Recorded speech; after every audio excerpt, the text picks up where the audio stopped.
Hey, everybody. Welcome back for another episode of Save as Ability. We have a great guest today, my colleague and friend, Drew Warren. Welcome, Drew.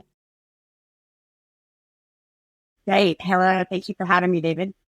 Drew and I are both on a board for open inclusion. So he's the North American hearing loss lead, and I'm the North American sight loss lead. Drew, am I right there? Yeah, that is correct. Yeah, the deaf community and ASL lead, yes. Yes, that's what it is. Thank you for that edification. So Open Inclusion, great organization. Maybe we could talk a little bit about that. But let's hear from you, Drew. I know you work at the Rochester School, which is great. But tell us a little bit about what's going on in your world. And I think you're Save as Ability's first ASL guest here. So welcome and thanks for joining. Yes, yeah, definitely. I'm really happy to be on the show.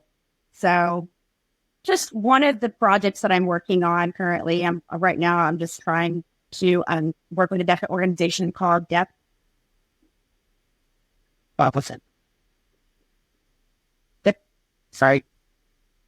Deaf Lacrosse. So basically what we're doing there is providing opportunity to deaf children to have the accessibility to sports, to play lacrosse, and have that enjoyment of learning from other deaf individuals, deaf athletes. So all of that type of stuff. I'm really excited about that current project I'm currently working on. And in the future, I'm hoping to work on policy, advising on that, hopefully improving on you're working with the Rochester School for the Deaf, currently working, in communications, social media coordinator. And in that, just trying to highlight the school and why it is very imperative to have that education and not just trying to mainstream. And yes, of course, there are some advantages and benefits to mainstreaming deaf and hard hearing children, but being able to really see what I see from, being out where I work, just the impact significantly on the community of the deaf educators, the deaf peers, and all of that type of stuff is just incredible. It makes a huge impact on those kids and their lives. And I wish I had that growing up, just because I did go to a mainstream setting all of my life. So, yeah, so that's kind of what. Well, let's expand on that just a little bit. I remember being director of the Office on Disability, and I had known some deaf people and knew a little bit about it. But that's really when I first got my professional exposure to the real differences within the deaf community and the social, cultural aspects of people who use American Sign Language, those who don't. Can you talk a little bit about the deaf culture and some differences that our viewers that are new to it may find interesting? Yeah, sure, absolutely. So now deafness is actually a spectrum.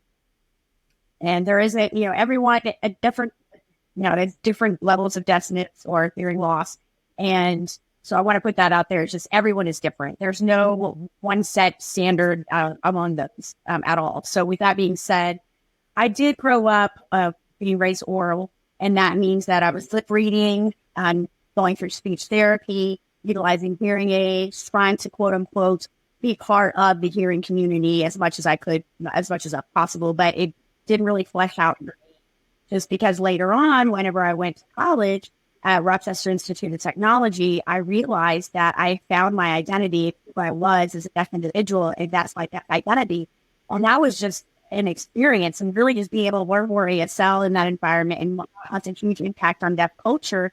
And that's just because it's such a huge difference of trying to fit into a hearing world and trying to be yourself is very different. So in the deaf world and in the deaf community, having that sense of identity, and I feel like it's a lot easier. I'm not having to work twice as hard to try to have that communication, understanding both ways and all of that. So it's just phenomenal, the difference. So I'm really happy to be part of the deaf world and the deaf community. But at the same time, I have to be part of the hearing world because of work opportunities, of course, influence, policy, education, all those things run the gamut. So I feel hopeful that it's, more people can learn sign language, that would be just, world.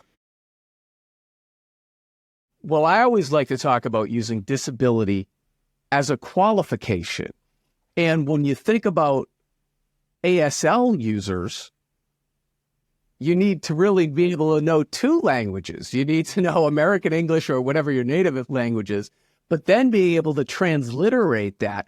To me, somebody that has the aptitude and capability to do that, those are great qualifications, particularly for employment. Can you tell us how that relates to your occupation now and what you're doing for work? Certainly. Yeah. So I worked at a variety of different jobs previous to working at the Rochester School for the Deaf. So I've traveled based on just a few of the jobs that I had previously. So I rely on American Sign Language interpreters a lot. I mean, it's very integral part of my world right now. And just because it helps me to be able to facilitate that communication, because it is obviously necessary. You think that you can just kind of get by with pen and paper and writing back and forth or through emails. And that's not always going to be the case. It's not effective. You need to have that real interactive human interaction to be able to get that communication going. And with that being said, I've worked in several jobs where it's, hearing people mostly, maybe I was most likely the only deaf hearing, the deaf person. So I have to advocate for myself, having to go in and explain of why the benefits are bringing in an ASL interpreter. For example, I had to go to New York City for an orientation for one of my positions. And so I thought, okay, it's going to be, they're like, maybe one interpreter would be good enough, but that's what they said. And I was like, no, you have to understand how much work there is invested in being an interpreter. I mean, working by themselves, it's already a lot. So I'd explained, and educated them the reason behind you have two interpreters to cooperate and work together as a team. So with that being said, I was really happy to be able to have the interpreter come along with me on that orientation and being able to network with my peers and even management and that people in more senior positions, being able to have that and being able to make myself shown, and have that incidental information getting there, be like, hey, look, I can get the job done. I can communicate just fine. It's just in a little bit of a different format. But again, now with, ASL getting more popularity and more recognition, in the media, I feel that now it's more and more people are recognizing the importance of American Sign Language and how much more easily it is to communicate and being able to even communicate through windows or underwater and all these other advantages that come with that. So, of course, that's cool. We've made great strides. Last week, we just celebrated the Americans with Disabilities Act 34th anniversary. Can you tell our audience here a little bit of the strides we've made and what you'd like to see going forward so that we can continue to improve? Sure. Yeah. Really, I'm just happy to see that there's more progress being made and forward movement on what's really important. That having those ASL interpreters available at a variety of different events and functions and being able to, for interview processes and things of that nature, just having that inclusivity, now it's becoming more recognized. So I think that's incredible. And now, of course, with the advent of technology and the improvements in technology, that's helpful with us to be able to become more independent rather than having to completely rely on an interpreter the entire time. Now we can use like our phones and where to call. And, you can use it, capability with an interpreter that's on another place in a call center somewhere that makes calls for you, just like, a regular person makes phone calls from their cell phone. So I can make these phone calls for myself. The technology has been great with that. And then, of course, now we have the Transpabac and that app, and that helps with following conversations. There's no interpreter available to help with the captioning. It's not perfect, mind you, but it is always nice to have a backup plan. So having that. And with respect to the ADA, finally, there's just more public places that are ensuring that they have that accessibility and those accommodations are in place, and having that interpreter there, like, for example, doctor's offices, government buildings, if you need to get some paperwork done and completed or whatever the case might be, things of that nature. Now they're starting to really realize, that's important to have these accessibility features and have the right accessibility for us as the community calls for. And so it's just all of that. Those changes, I really have to give kudos to the ADA for that. But I do wish to see more. There should be more automatic processes and recognition of those needs right away, more awareness for that. So I think that what really helps is that I live in an area where there's a strong deaf presence and a deaf population here. So if I were to be sick or I'm injured and I go to the hospital, they're going to see in my file that it's marked that, my preferred language is going to be ASL. They're going to automatically bring in an interpreter, no questions asked. And unfortunately, that's not always the case in other parts of the country, especially more rural areas. So getting that, word out, I feel like it's one step at a time, but I would like to see that become more expansion to have more protections for deaf people.